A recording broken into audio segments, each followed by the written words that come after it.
Olá, sou Marcos Ferraz e esse é o nosso canal Farmacologia. Hoje vamos dar sequência à nossa aula de antidepressivos. Na conversa passada, apresentamos os sintomas da depressão e as controversas teorias neurobiológicas para explicar a doença.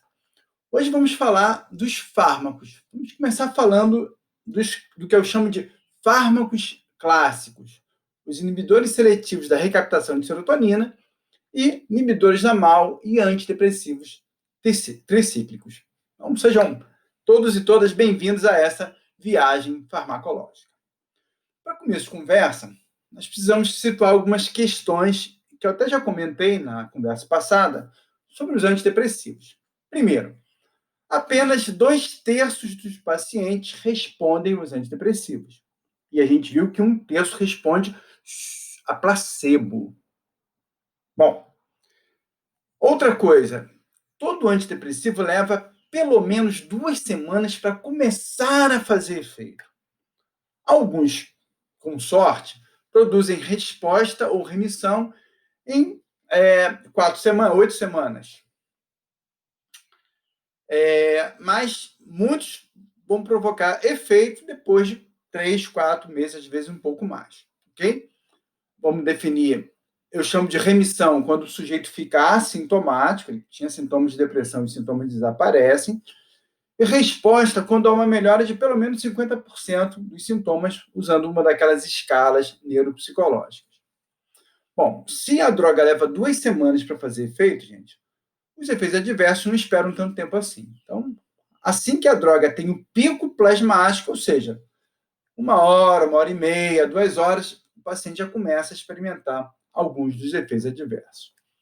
Outra coisa que eu já vou dar aqui spoiler é que todo antidepressivo, vou repetir, todo antidepressivo aumenta o risco de suicídio no início do tratamento. Lembre que um dos sintomas da depressão é a ideação suicida. Então, perceba, eu não estou dizendo que o antidepressivo provoque ideação suicida. Okay? É até possível que isso aconteça, mas não é isso que a gente está falando. Não há evidências que isso aconteça. O que há evidência é que uma vez que o paciente apresente ideação suicida, a passagem para o fato aumenta consideravelmente quando ele começa o tratamento. A gente vai discutir um pouquinho esses efeitos aqui. Vou contar uma breve história da terapia antidepressiva. Então, inicialmente, em meados do século passado, alguém descobriu que uma pessoa que tem depressão ou outra doença que cursa com psicose e que, ao mesmo tempo, tem a epilepsia, a cada crise epiléptica, a cada convulsão, o sujeito parece ter uma pequena melhora da outra condição psiquiátrica. Então, se usou o pentileno tetrazol, que é o cardiazol, que é um agente pró-convulsivante, para ver se melhorava aqueles pacientes que tinham depressão grave. Bom, o problema é que o risco de vida é muito grande. Estimulantes como anfetaminas, cocaína, também não apresentam efeitos consistentes. E se tentou também o choque hipoglicêmico. O que é isso? Você faz insulina por via intravenosa, a insulina vai tirar a glicose do sangue, joga a glicose lá para o tecido muscular, para o tecido adiposo, e vai faltar glicose para o encéfalo. Bom, isso vai cursar com convulsão. Pois bem, também a mortalidade, o risco é alto. Então, vamos esquecer esses tratamentos antigos. Vamos ficar, então, que sobrou. Então, sobrou a eletroconvulsoterapia, o eletrochoque. O eletrochoque é feito há bastante tempo, funciona, sobretudo naquele paciente refratário à medicação, que não responde à medicação, que tem alto risco de perder a vida, alto risco de suicídio. O eletrochoque parece que funciona melhor do que o medicamento. Ele é feito em ambiente cirúrgico, então não é feito como se imagina no cinema, assim, uma cadeira elétrica, como se fosse uma tortura. O paciente é curarizado, ele então recebe um bloqueador neuromuscular para não ter, ou para reduzir o espasmo muscular, a contração muscular involuntária, e é sedado, por exemplo, com anestésico geral, Propofol, por exemplo. Bom, são pelo menos 10 sessões, e na primeira sessão já se observa uma melhora considerável. Tá, mas é totalmente seguro? Não, não é totalmente seguro, ok? Pode deixar sequela, sobretudo cognitiva, e há quem fale também em funções executivas. O local onde você faz a descarga elétrica, você vai levar à morte neuronal. Então, e é muito contestado, até porque é um procedimento extremamente aversivo, invasivo, enfim. Então, a sociedade, de modo geral, não vê com bons olhos a eletroconvulsoterapia. Bom, o que tem, então, de medicação? Os inibidores da enzima monoaminoxidase, os tricíclicos, e vamos começar falando, então, daqueles fármacos que revolucionaram a psiquiatria. Os inibidores seletivos da recaptação de serotonina, conhecidos como ISRS. Na próxima conversa, vamos falar dos outros fármacos que parece que a cada dia a indústria farmacêutica coloca no mercado. Então, isso aqui é assunto, então, da nossa próxima conversa. Bom, os ISRS disponíveis no Brasil, vamos começar pela fluoxetina, que não é o primeiro dessa classe. O primeiro dessa classe que surgiu foi a fluvoxamina, mas a fluoxetina veio com um marketing tão pesado que parece que ela é a primeira. Depois a paroxetina, a sertralina, a citalopram, e o mais novo da classe, que já nem é tão novo assim mais, que é o escitalopram. Bom, nessa tabela, eu coloquei essa tabela para a gente comparar com os tricíclicos, porque os tricíclicos também bloqueiam a captação de serotonina, isto é, o CERT. Só que os tricíclicos, eles são potentes antihistamínicos, estou dando spoiler já, potentes atropínicos e potentes bloqueadores alfa. Nas doses clínicas, os ISRS não bloqueiam esses receptores. Exceção da paroxetina, que é bastante antihistamínica. Isso vai dar para ela um perfil de efeito completamente diferente dos outros. Porque enquanto os outros são excitantes, a paroxetina é mais sedativa. Okay? Vamos falar isso melhor. Todo ISRS provoca disfunção sexual. Nos 3 níveis, ok? Reduzem a libido de homens e mulheres, então provocam um certo embotamento afetivo. Esse embotamento afetivo pode melhorar depois de 4 a 6 meses. E lembrem, a disfunção sexual é um sintoma da depressão, ok? Então é possível que nos primeiros meses o paciente não melhore. Mas, à medida que ele vai melhorando a depressão, pode ser que ele não retorne à atividade sexual. Pode ser que demore um pouco mais para retornar. Em alguns pacientes, a disfunção sexual persiste. Então, claro que a gente está cuidando da saúde, não da doença, a gente está cuidando de pessoas. O cara está em disfunção sexual, mas pelo menos ele não tem depressão. Não existe pelo menos ele não tem depressão. Né? Preciso, então, ajuste de dose ou trocar a medicação, porque não adianta você tratar uma condição e provocar outra condição. Vocês estão vendo aqui nas cruzezinhas que a sertralina é o fármaco que menos provoca disfunção sexual. Vou explicar isso depois. Outro efeito importante, também comparado com os tricíclicos, é em relação ao limiar de convulsão. O que é o limiar de convulsão? Ora, um estímulo particularmente intenso pode provocar convulsão nas pessoas susceptíveis. Okay? Então, digamos que esse é o estímulo que provoca convulsão. Okay? Vamos lá. Pokémon, o filme. Não sei se vocês conhecem essa história, mas esse filme provocou convulsões em muitas crianças no mundo inteiro, não apenas no Japão. Okay? Mas digamos então que esse é o limiar para a convulsão. A estimulação fótica elevada do filme alcançou esse limiar em algumas crianças. Bom, mas se o limiar é alto, eu preciso de muita estimulação para provocar convulsão. Agora, se a droga faz isso com o limiar, se a droga reduz o limiar, então, outros estímulos que antes eram sublimiares, agora vai provocar convulsão. Então, isso é um risco. Até quem não tem epilepsia pode ter convulsão se a droga reduz o limiar de convulsão, ok? Bom, essas drogas parecem que não modificam ou modificam muito pouco o limiar de convulsão. É outra vantagem dos ISRS em relação aos antidepressivos clássicos. Aqui só para destacar que a paroxetina tem o efeito antihistamínico. Isso é importante quando a gente fala dos efeitos adversos. De modo geral, os ISRS produzem efeitos psicoestimulantes. Então, isso pode gerar ansiedade, insônia, agitação e mesmo pode precipitar crise de pânico. Então, é um cuidado que o psiquiatra precisa ter quando prescreve essa medicação. Então, alguns desses medicamentos, ok? Com exceção da paroxetina, que ela é sedativa, então ela é ansiolítica, então não causa nada disso aqui, ok? Uma alternativa à paroxetina, que se costuma fazer, é o médico social, o ISRS, em geral, fluoxetina, a um benzo de alta eficácia, tipo clonazepam, alprazolam, lorazepam. Então, você faz o benzo para evitar os efeitos adversos do ISRS. A gente vai ver depois que o ISRS ele vai ser empregado para tratar os transtornos de ansiedade, como o TAG, o TOC, a ansiedade social, o TAS. Mas, inicialmente, ele pode agravar a ansiedade. Então, ou o médico faz a paroxetina, ou o médico faz a fluoxetina, a sertralina, associado ao benzo, o benzo por 4 a 6 semanas. Durante até o antidepressivo. Lembra, eles levam pelo menos 2 semanas para começarem a fazer efeito. Então, 4 semanas se tira o benzo, faz o desmame do benzo para evitar a abstinência.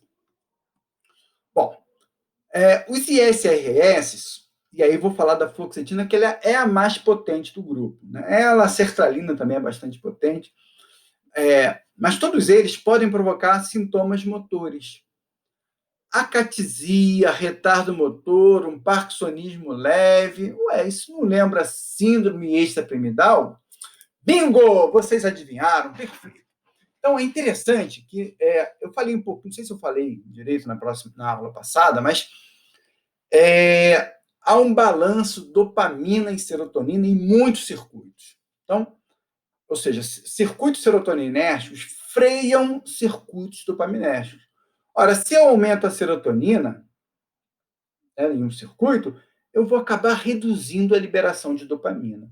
Se isso acontece na via nigroestriatal, eu vou ter uma síndrome extrapiramidal que costuma ser leve. Claro, eu não vou comparar a CEP provocada pela fluoxetina, que vai acontecer em doses mais altas ou em pessoas muito sensíveis, com a CEP provocada pelo neuroléptico. Claro, não tem comparação. Mas a gente pode ver alguma CEP. Okay? E a mesma coisa explica a disfunção sexual. Lembrem, circuitos dopaminérgicos, sobretudo a via incerto hipotalâmica, que joga dopamina lá na área pré-óptica medial do hipotálamo, regula as 3 fases da resposta sexual, né? Libido, excitação e orgasmo. Então, aumentamos a serotonina, pode haver redução da dopamina na área pré-óptica medial do hipotálamo, e isso pode explicar a disfunção sexual. ISRS podem provocar distúrbio de sono, como mioclonia noturna, redução do sono de ondas lentas, despertar noturno. Outro efeito importante, a serotonina regula a motilidade gastrointestinal. Então, o aumento de serotonina, sobretudo a ativação de receptor 5-HT3, pode provocar náuseas, diarreia, cólicas. Esse efeito é menor com a fluvoxamina, vou falar isso melhor daqui a pouquinho. E por ação do hipotálamo, a serotonina provoca anorexia e, portanto, leva à perda ponderal. Então, os ISRS provocam efeito anorexígeno, isto é, redução do apetite, e perda ponderal, ou seja, perda de peso. Aqui também tem uma exceção, que é a mesma exceção, a paroxetina. A paroxetina é sedativa pelo efeito antihistamínico, e pelo efeito antihistamínico, ela provoca orexia e ganho ponderal. Muito bem. Outros efeitos que são muito importantes e muitas vezes negligenciados é a ação em plaquetas. A serotonina, ela participa da agregação plaquetária, ela potencia, ela é um agente modulador positivo da agregação plaquetária. Né? No futuro eu vou gravar aula de antiagregante e anticoagulante e tal. Vou falar que o ADP, o tromboxana 2 são os agentes moduladores, os mediadores mais importantes para a agregação plaquetária. Mas a serotonina tem um papel importante. A ação da serotonina, o aumento da serotonina, né, e a ação em 5-HT2, ou a ação direta, né, dos ISRS em 5-HT2, aumenta a síntese de óxido nítrico pelo endotélio. E o NO inibe a agregação plaquetária. Além disso, o bloqueio da captação vai depletar a serotonina das plaquetas, reduz o estoque de serotonina das plaquetas. E aí a consequência é aumento no tempo de sangramento, ou seja, redução da agregação plaquetária e aumento do tempo de sangramento. Isso é maior com os ISRS mais potentes, fluoxetina, sertralina e paroxetina. Também parece ser importante uma fluvoxamina, ok? Bom, o fato é que pessoas que têm distúrbio de coagulação, né, alguma hemofilia, ou estejam fazendo uso de ácido acetilsalicílico ou anticoagulante, deve ter cuidado ao receber ISRS. Então, o médico tem que ser avisado, né, o psiquiatra tem que ser avisado, o paciente usa aspirina, o paciente usa dipridamol, entre outros, e aí o médico tem que optar se faz mesmo o ISRS ou se faz outro antidepressivo, ok? Porque não é fácil ajustar o tempo de sangramento quando você entra ajustar a dose, né, da aspirina, do dipridamol, do clopidogrel, do prasugrel, enfim, quando você faz o ISRS, ok? Outro efeito importante, fluoxetina e sertralina também, é a inibição do CYP, 3A4 e 2D6. Então, fluoxetina, por exemplo, vai aumentar os níveis plasmáticos de outras drogas que são metabolizadas por essas isoformas do CYP. Por fim, outro efeito adverso importante é a síndrome de abstinência. Exato, igual que a gente vê com drogas de abuso, cocaína, álcool, nicotina. Pois bem, o uso contínuo de ISRS provoca alteração em receptor, como a gente viu na conversa passada, e isso vai levar ao componente químico, físico-químico da dependência. E aí uma coisa muito importante, gente. Os principais sintomas da síndrome de abstinência são efeitos diametralmente opostos ao fármaco. Então, vou dar um exemplo aqui. A morfina causa sono. Na abstinência, o cara faz insônia. Morfina e heroína causam miose, a pupila fica pequenininha. Na abstinência, o sujeito faz midríase, a pupila dilata. Okay? A morfina causa analgesia. Na abstinência, o sujeito sente dor. Né? É o oposto. Pois bem, qual deve ser o principal sintoma de abstinência ou antidepressivo? Vocês pensaram em depressão? Perfeito. Então, muitas vezes o médico vai tirar a medicação, mas por um erro de manejo, ou seja, por subestimar a droga, nunca subestimem a droga. Sempre respeitem os fármacos. Então, se o médico retira a droga rápido demais, o paciente vai fazer o quê? Depressão. Aí o que o médico pode pensar? O paciente ainda não está curado da depressão. Não posso tirar a medicação, porque quando eu tiro o remédio, o paciente volta a ter depressão. E aí a pergunta é, será que essa depressão não é um rebote, não é um efeito da abstinência ao antidepressivo? Será que o protocolo para retirar o antidepressivo não está equivocado? Será que não tem que fazer um desmame bem mais suave, como se faz com heroína, como se faz com a cocaína? Okay? Então, isso é uma outra questão muito importante.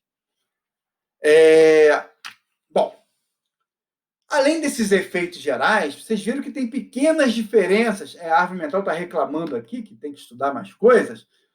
Tem pequenas diferenças entre cada ISRS. Ok? Então, vamos falar da fluoxetina, que ele é muito potente, inibe o CERT.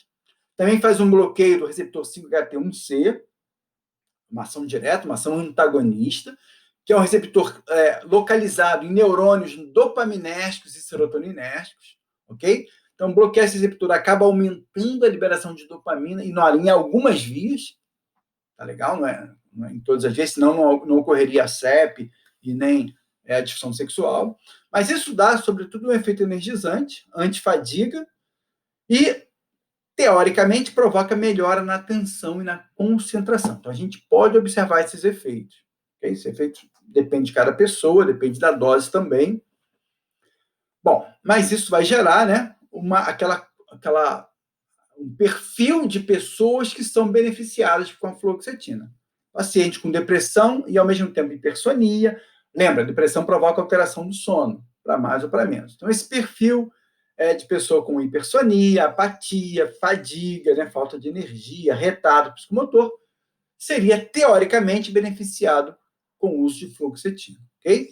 Já aquele sujeito agitado, insone e com depressão ansiosa, a fluoxetina pode precipitar o pânico. Então, como eu disse para vocês, o que o médico faz muitas vezes é associar a fluoxetina a um benzo de alta eficácia no início do tratamento. Falei que fluoxetina inibe CYP3A4-2D6. Se eu faço uma dose muito alta, ela inibe o NET também. Em geral, não é a dose que se usa na clínica. Tem meia-vida longa, o que facilita o desmame, ok? Porque se a droga decai lentamente no sangue, se ela vai diminuindo bem aos pouquinhos, né? Bem aos pouquinhos, o que vai acontecer é que isso me permite ir tirando as doses aos pouquinhos, com menos abstinência. Também permite uma tomada diária, e de todos esses fármacos, até por ter um efeito anorexígeno também, provocar um certo melhora do controle inibitório, né? A serotonina participa do controle inibitório, e aí tem aquele efeito na impulsividade, né? Tem uma ação importante de reduzir impulsividade, compulsão. A fluoxetina parece dar uma resposta boa na bulimia, que é um transtorno alimentar importante, que pode levar à morte, né? Até por arritmia. Bom, sertralina é outro fármaco, também bastante potente, inibiu o CERT, e tem uma fraca inibição do DAT, né? E DAT é a inibição do DAT. Então, isso pode explicar o aumento da dopamina e menor incidência de disfunção sexual. É uma possibilidade. Tem relatos aí. Então, paciente que está fazendo fluoxetina, que se queixa, né, de disfunção sexual, o médico pode cogitar substituir pela sertralina. Também tem ação energizante, em parte também pelo bloqueio do DAT, pelo aumento da dopamina. E tem uma ação importante agonista no receptor sigma-1. Isso vai dar uma ação ansiolítica, uma ação fraca antipsicótica e uma ação neuroprotetora em potencial. Ok? Bom, eu trouxe para vocês um pouquinho sobre, né, falar do receptor sigma-1. Ele só foi reconhecido como receptor em 2013. Eu conheço o receptor sigma desde que eu estudei farmacologia lá nos anos... vou denunciar a minha idade. Lá no final dos anos... meados dos anos 1980, a gente acreditava que ele era um receptor opioide, semelhante aos outros receptores da morfina, porque a pentazocina, né, que é um opioide, é um conhecido agonista, sigma. Aí depois, não é opioide, aí ninguém sabia dele, e em 2013 ele foi bater o martelo. Ele é um receptor, sim, localizado no retículo endoplasmático da célula e também na membrana nuclear, sobretudo na região de contato entre o retículo endoplasmático e a mitocôndria. Ele também é conhecido como proteína transmembrana residente do retículo endoplasmático, TMEM 97, e ele já sabe que ele participa de muitas coisas, né? Homeostase do colesterol, diferenciação celular e outras coisas, ok? Bom, ele é expresso em algumas áreas do sistema nervoso central, ligados à memória, às emoções e também funções sensoriais e motoras. E agora, esse estudo de 2019, né, revisor, mostrou o papel dele como chaperona, ou seja, ele regula o desdobramento de outras proteínas, sobretudo a do receptor do IP3. E olha que legal daquela aula de farmacodinâmica. IP3 é um segundo mensageiro, produzido junto pelo DAG, né?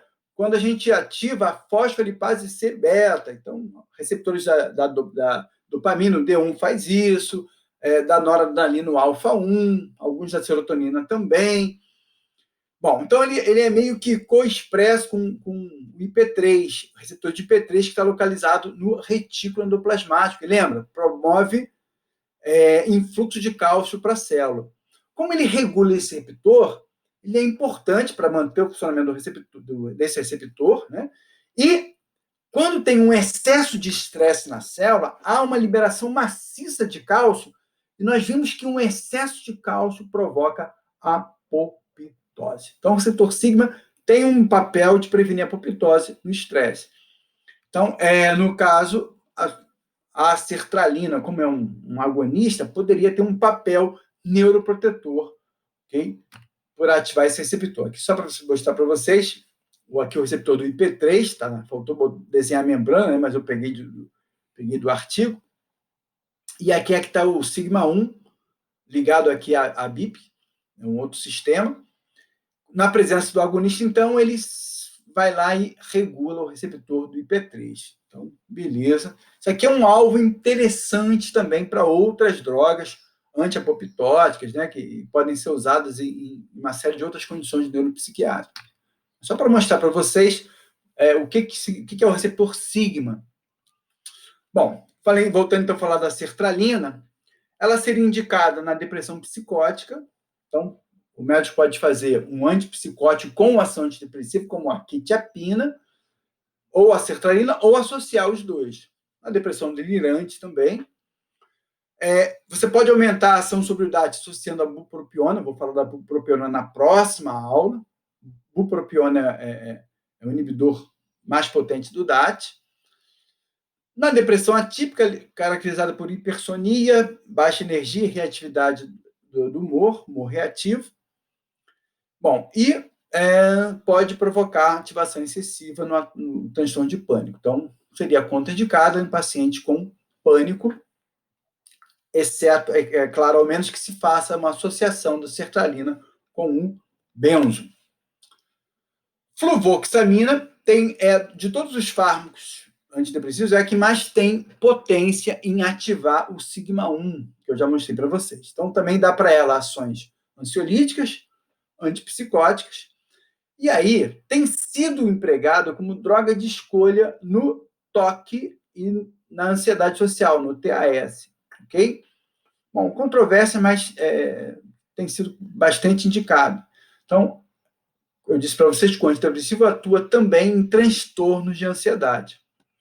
Inibe o CYP1A2 e o 3A4, então vai aumentar o nível plasmático de muitas drogas, incluindo tricíclicos, benzodiazepínicos. Então, a dose do benzo, quando se combina com fluoxamina, pode ter que ser ajustada para baixo. O que é até uma coisa interessante, porque você faz uma dose menor, mas opioides, estatinas, ok? E bloqueadores como verapamil, diltiazem e agidopiridina, usados na hipertensão, usados na angina. Bom, é o fármaco que tem menor ação em receptor 5-HT3, então ela provoca menos efeitos gastrointestinais. Então, o médico prescreveu fluoxetina e o paciente não está se adaptando, está com muita náusea, está vomitando, tá bom. Uma alternativa é o médico trocar a fluoxetina pela fluvoxamina.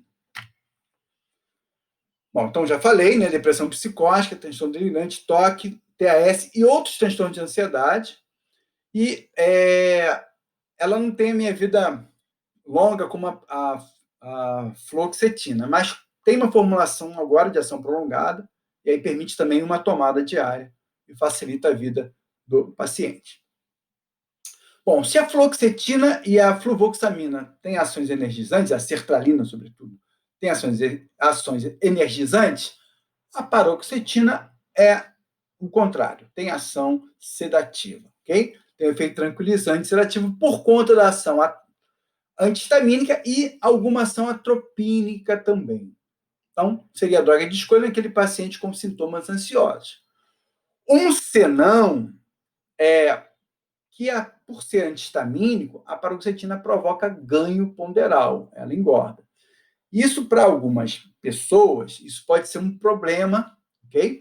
Claro, tem um problema do efeito metabólico de longo prazo, deve-se observar sempre se está havendo aumento de triglicerídeo, resistência à insulina, mas o ganho de peso pode provocar alteração em algumas pessoas, pode provocar alteração, desculpa, pode ser indesejado para algumas pessoas.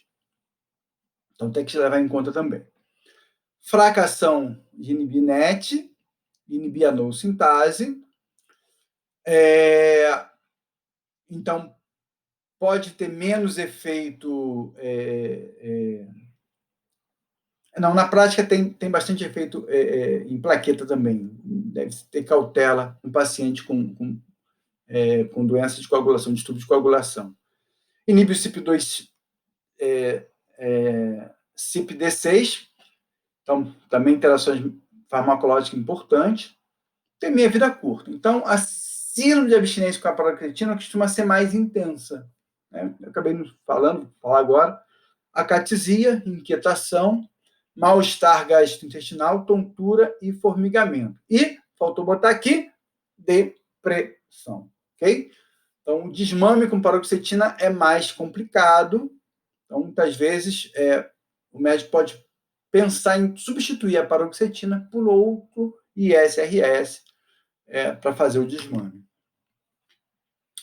Citalopram é uma droga, uma mistura racêmica, muitas drogas são assim, só que tem dois enantiômeros, um que eu vou chamar de bom e outro mal, quer dizer, o bom é o S, que na verdade é o enantiômero S que faz efeito, o R não tem a mesma potência, ok? Na verdade, o R é antihistamínico, inibidor do CYP2D6. E sem contar que parece que o enantiômero R aumenta o intervalo, prolonga o intervalo QT. Ok? Muito bem. E ainda a sugestão que ele, ao contrário do enantiômero S, ele ao invés de bloquear o CERT, ele pode ativar o CERT. Há uma sugestão. Bom, o que seria enantiômeros? Reparem, essa molécula aqui, né, é a mesma, citalopram. Só que dependendo da posição espacial dela, ela pode se comportar como um par de luvas. Olha só, esses dois pares de luvas são o mesmo número. Só que aqui o polegar está virado para um lado, aqui o polegar está virado para o outro. Como tem que ter um encaixe certinho da molécula da droga no sítio de ligação, uma droga invertida não vai encaixar no mesmo lugar que a droga nessa posição S. Okay? Isso faz com que apenas o enantiômero S funcione bloqueando o CERT. Bom, se a gente aumenta a dose do citalopram, a gente vê aumento do QT e parece que isso está ligado ao enantiômero R também. Então, para evitar esse problema, lançaram, então, apenas uma formulação que contém apenas o enantiômero S. Daí ficou o escitalopram, ou escitalopram. O escitalopram, então, ele tem as mesmas propriedades do citalopram, com algumas vantagens. Né? Ele é melhor tolerado que todos os demais ISRS em relação aos efeitos adversos. Praticamente não interfere com o CYP. Então, aquele paciente, sobretudo idoso, que toma outros medicamentos, em teoria, o escitalopram é mais seguro. Ele é mais potente que o citalopram, ok? Não parece prolongar QT em doses altas. Também não interfere com o receptor 5-HT2C. Então, não tem aquele efeito energizante que a fluoxetina tem. Ele não chega a ser sedativo, mas ele é mais tranquilizante. Embora isso, claro, pode variar um pouquinho de pessoa para pessoa. Também tem pessoas que, sobretudo experiência clínica de médicos, consideram o citalopram menos potente que fluoxetina e sertralina, mas a resposta clínica é muito individual. Lembrem, 1/3 responde a placebo.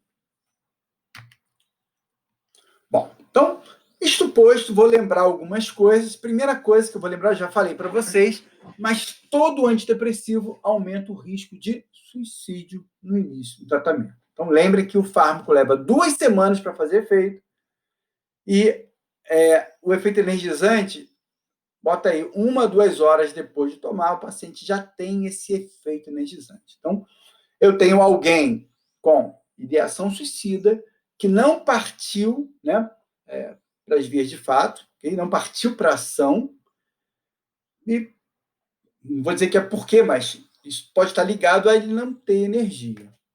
E então você tem uma droga que dá energia para esse paciente, ok? Sem que alivie a ideação suicida.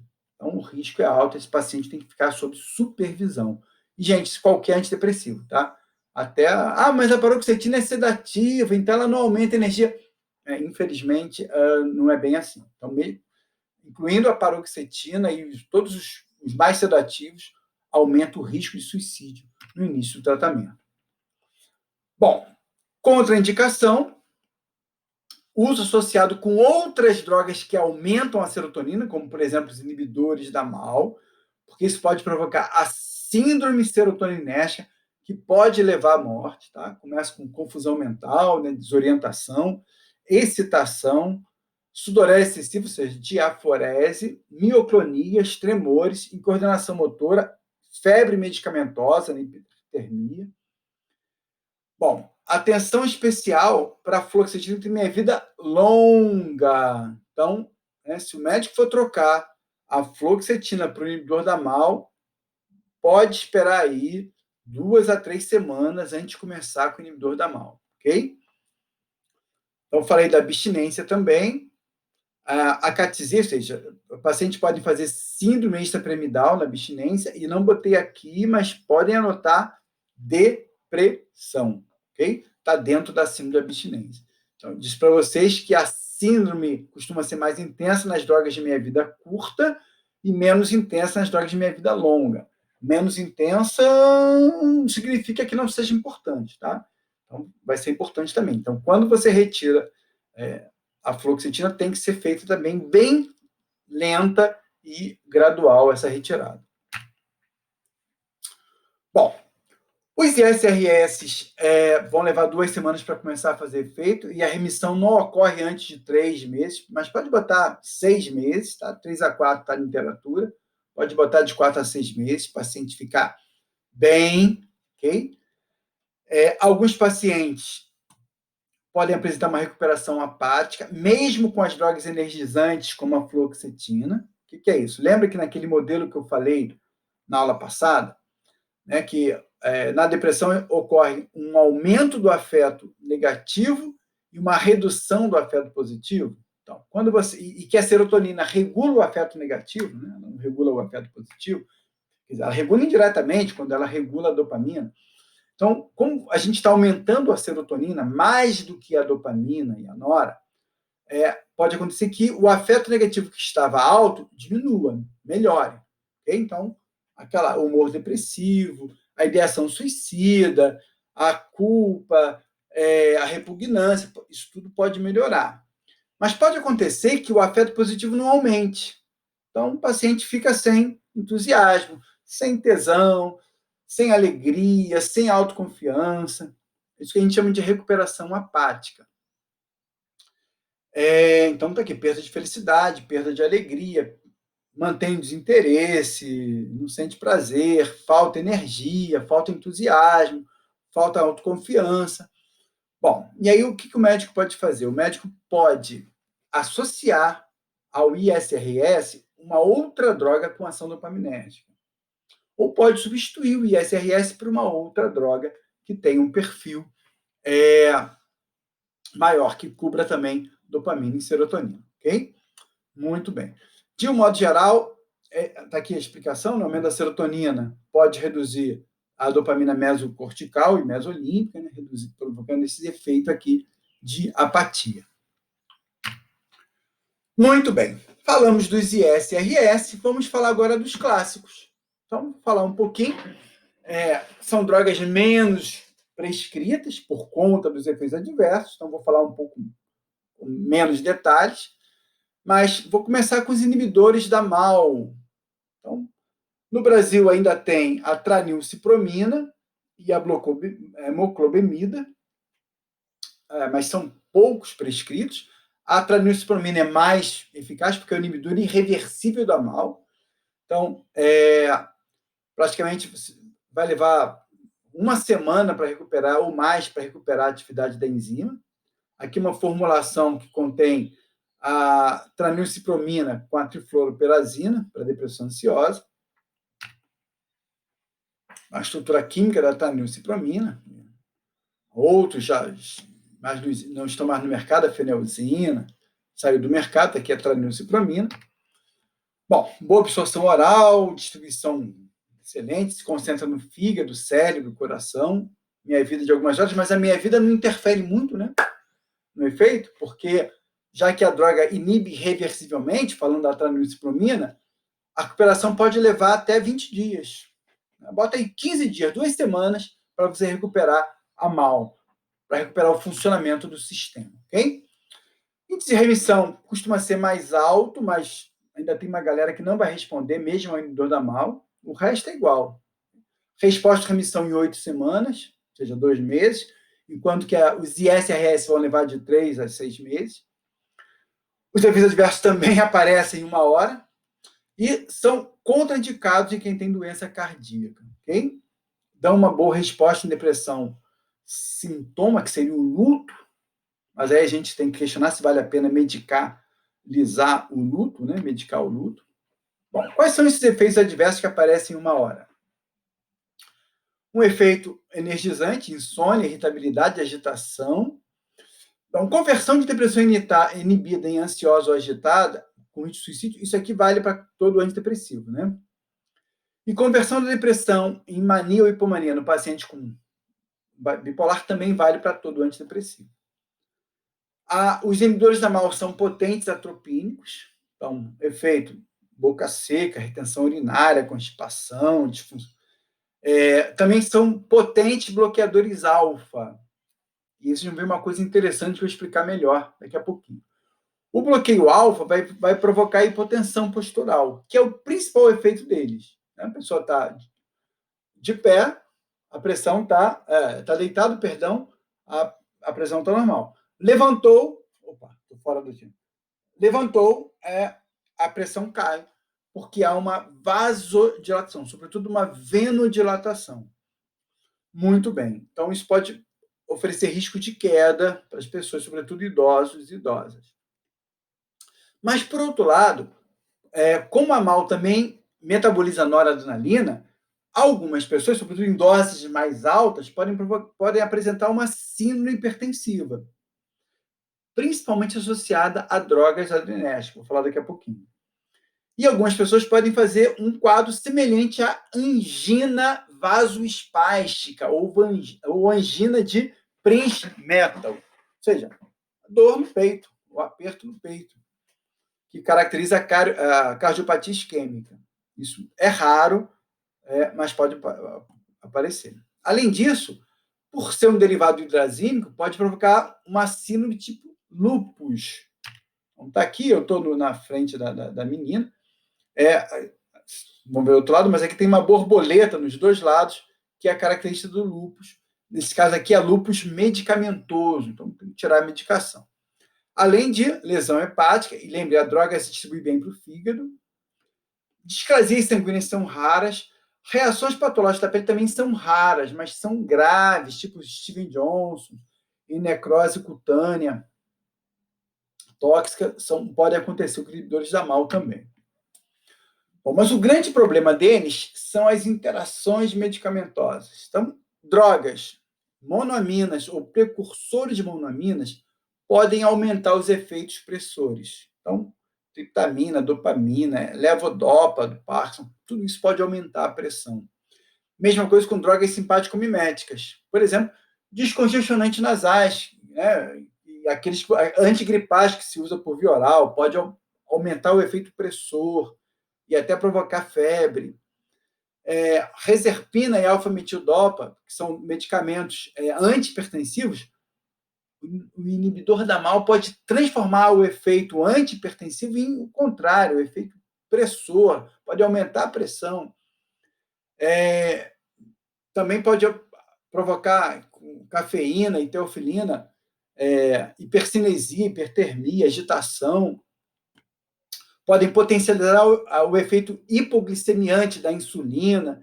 de drogas como a sulfonilureias, e podem provocar interação tóxica com opioides, agitação, tremores, entre outras coisas.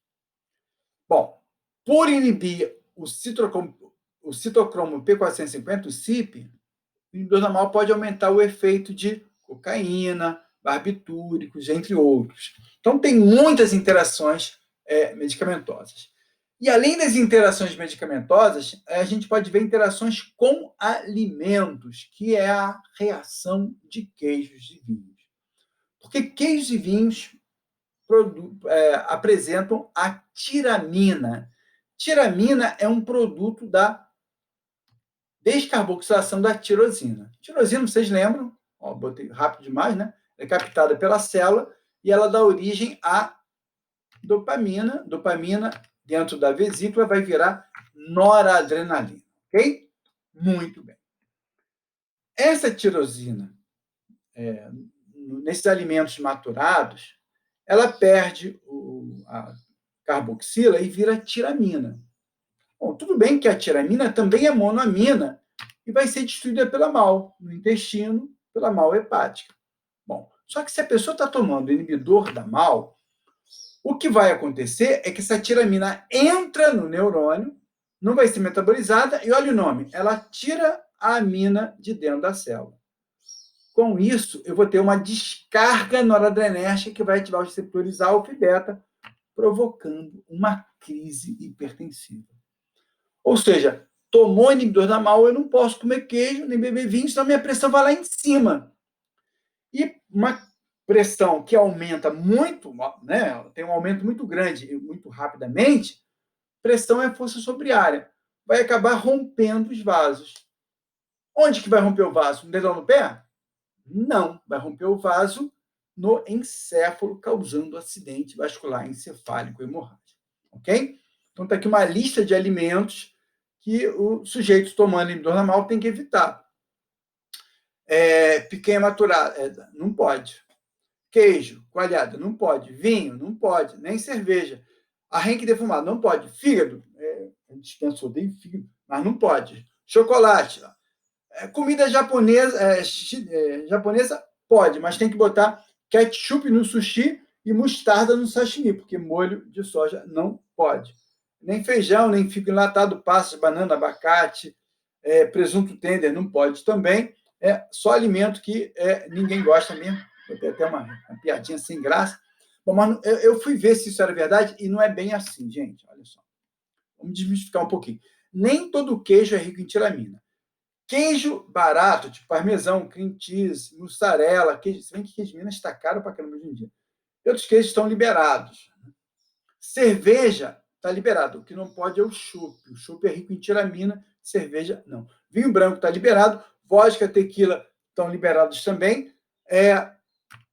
Mas é melhor evitar a catuaba do isoporzinho, isso é uma piada interna, que eu nem sei o que tem ali. Bom, há controvérsia com chocolate. Então, eu vou recolher o chocolate importado de vocês mandam para mim, para evitar, então, a intoxicação. Beleza. Bom, mas então, contraindicações de inibidores da MAO. Pessoa com história de doença cardíaca, hipertensão, história pregressa de acidente vascular, paciente que tem angina, ou que já teve um infarto agudo do miocárdio, com risco de queda, com antecedente de doença hepática, prudência em quem usa ou quem já usou cocaína, porque se ele misturar cocaína com inibidor da MAO, o risco de morte é muito grande. Né? Então, usuário de outras drogas simpático-miméticas, não só cocaína. Evitar, então, quem tem que fazer outras drogas simpático-miméticas não deve usar inibidor da MAO. E, finalmente, a última droga que a gente vai discutir hoje são os tricíclicos. Por que tricíclicos? Exatamente, olha a estrutura química. Eles têm 3 ciclos e eles deram origem a drogas tetracíclicas, heterocíclicas. Bom, os tricíclicos aqui nós temos 4 medicamentos: amitriptilina, clomipramina, imipramina e a nortriptilina. Ok? Então, comparando então com os inibidores seletivos da recaptação de serotonina, eles são muito antihistamínicos, todos, ok? Então, praticamente, se uma pessoa tiver depressão e alergia, você trata duas coisas com uma droga só. Então, eles são muito sedativos e provocam um ganho ponderal muito importante. Então, vou chutar aqui, mas não estou muito longe da verdade, não. 6 meses de clomipramina pode ser igual a 10 quilogramas de peso. Tá legal? Eles são muito atropínicos, então, boca seca, tudo aquilo que a gente já viu, e fazem um bloqueio-alvo importante. Então, o risco de queda tem que ser considerado, ok? Então, idoso, idosa, gestante, tudo isso deve ser levado em conta.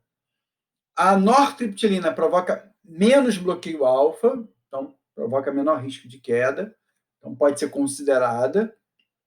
E, claro, tudo depende da dose, né? Tudo é ajuste da dose, até o paciente se adaptar à medicação.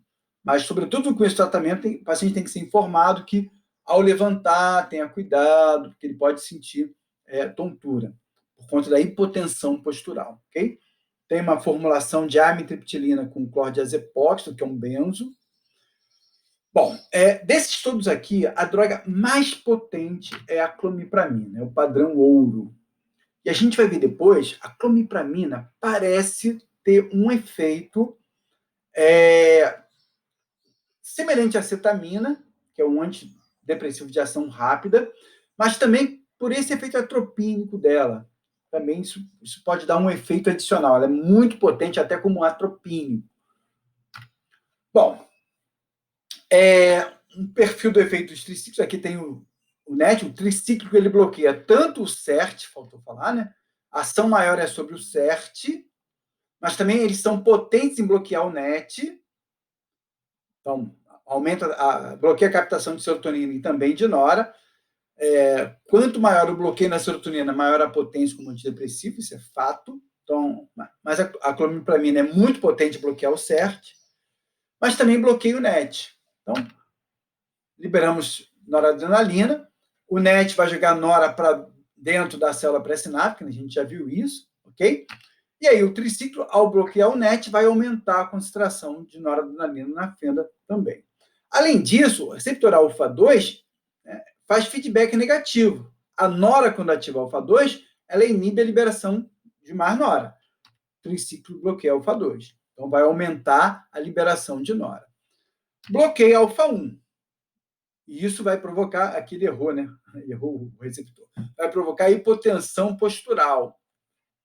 Ora, então a nora vai se ligar onde? Se alfa-1 e alfa-2 estão bloqueados. Pois é, a nora vai bloquear, vai ativar beta-1, provocando taquicardia sinusal em repouso. Então, durante o tratamento com tricíclico, é legal que o médico avalie a frequência cardíaca. Okay? O que é isso? Taquicardia é quando o coração acelera. Bom, se eu estou taquicardia porque eu estou fazendo exercício, tudo bem. Mas se eu estou em repouso e minha frequência está aumentada, isso é uma arritmia, ok? E aí, isso me oferece um risco cardiovascular. Vou falar melhor daqui a pouquinho.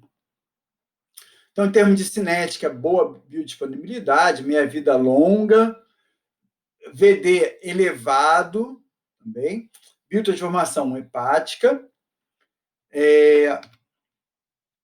Bom, os efeitos adversos.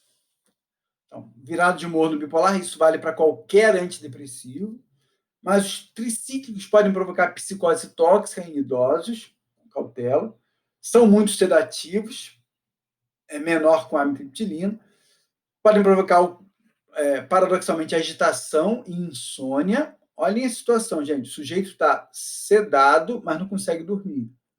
Ele está sonolento, mas ele está agitado, ou seja, algumas pessoas podem apresentar mais sedação, outras podem apresentar mais agitação e insônia, e tem gente que vai apresentar as duas coisas ao mesmo tempo. Tremores finos podem aparecer. Tricíclicos, eu não botei aqui na tabela, mas eles reduzem o limiar de convulsão. Então, atentar para isso, ok? Bom, paciente que faz psicose tóxica ou faz mania, é suspender a medicação e, na psicose tóxica, tratar com neurolépticos. Muito bem.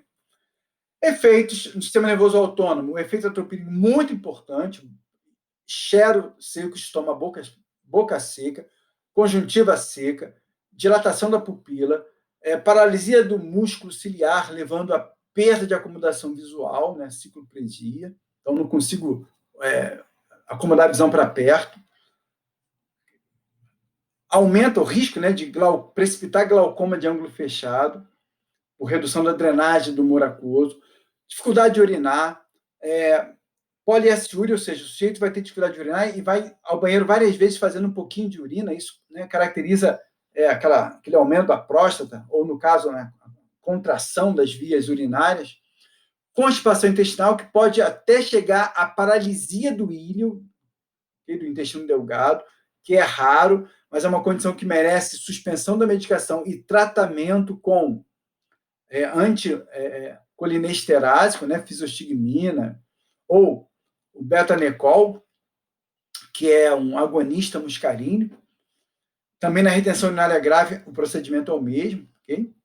Fazem um bloqueio alfa importante, então hipotensão postural vai ser importante com tricíclico. Homens podem se queixar de ejaculação retrógrada. O que é isso? Né? Durante a ejaculação, né, na fase de ejaculação, a fase de ejaculação tem duas etapas. A primeira é a emissão seminal. Então, há uma descarga simpática, a noradrenalina vai ser liberada, vai ativar a receptora alfa-1 lá na genital interna, próstata, vesícula seminal, canal deferente, e aí o sêmen é jogado para a uretra peniana. Quando quando o sêmen chega na uretra peniana, o homem tem a sensação de inevitabilidade do orgasmo. E aí começa, então, a ejaculação propriamente dita, que depende da liberação de ocitocina. Bom, o bloqueio alfa impede a mobilização do sêmen até a uretra peniana. E aí o homem pode, né, durante o ato sexual, ele pode ter dificuldade para ejacular. Isso vai atrasar a ejaculação, o que pode até funcionar em quem tem ejaculação precoce, mas muitas vezes o homem não consegue ejacular. Ele tem um orgasmo seco, ele tem um orgasmo sem ejaculação, que costuma incomodar. Então, isso é efeito também de triciclo. Além do que, o próprio triciclo pode provocar disfunção erétil, pode provocar também redução da libido e anorgasmia. Bom, em doses tóxicas vão provocar taquicardia, arritmias que podem cursar com morte súbita, com fibrilação ventricular, a hipotensão postural, que eu disse para vocês, é menor com a norfeptilina, e podem precipitar infarto agudo do miocárdio. Então, paciente com doença cardíaca não deve fazer uso de tricíclico, né? Salvo se o benefício for maior do que o risco. Outros efeitos, icterícia colestática discreta, mais com a imipramina, reações alérgicas cutâneas, em geral, prurido, urticária e eritema, mas que pode evoluir também. Não, é muito raro Steven Johnson com tricíclico, tá? Geralmente vai ficar nessas reações aqui. E a inibição da agregação plaquetária com aumento junto com imipramina e amitriptilina. Esse efeito é maior, gente, com a fluoxetina, com a sertralina e com a paroxetina, tá? Mas já foi visto com imipramina e com a amitriptilina também. Então, aquele cuidado, né, em pessoas que têm distúrbio de coagulação ou que fazem uso de medicação antiagregante ou anticoagulante. Diaforese, ou seja, sudorese excessiva, é relativamente comum, também é uma queixa. E discrasia sanguínea costuma ser rara, né? A granulocitose costuma ser muito rara, não se tem muitos relatos, não.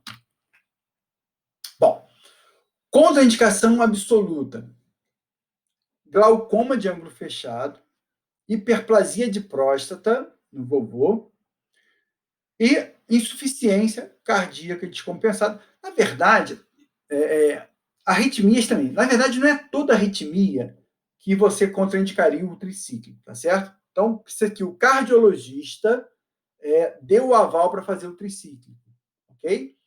Na dúvida, evitar em quem tem arritmia, mas, sobretudo, fibrilação atrial, pelo efeito atropínico, né? Quem tem fibrilação atrial tem que ter cuidado com medicação atropínica. Aqui algumas drogas que aumentam os níveis de tricíclicos. Então, aumentar o nível de tricíclico é sinônimo de toxicidade, e aí inclui aqui os neurolépticos, ok? morfina, o metilfenidato, que se usa no TDAH, meperidina, que é outro opioide, fluoxetina, aliás, não se combina fluoxetina com tricíclico, até pelo risco de síndrome serotoninérgica, ok? E drogas que reduzem os níveis plasmáticos tricíclicos vão reduzir a eficácia antidepressiva. Aqui inclui contraceptivos orais, anticonvulsivantes como a carbamazepina, o álcool.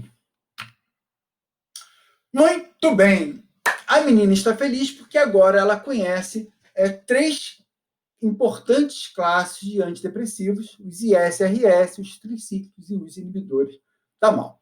Ok? Vamos ficar por aqui. Se você gostou, dá aquele like, deixe comentário, coloque críticas, faça perguntas e, claro, divulgue para seus amigos e suas amigas. Um grande abraço para todos e todas.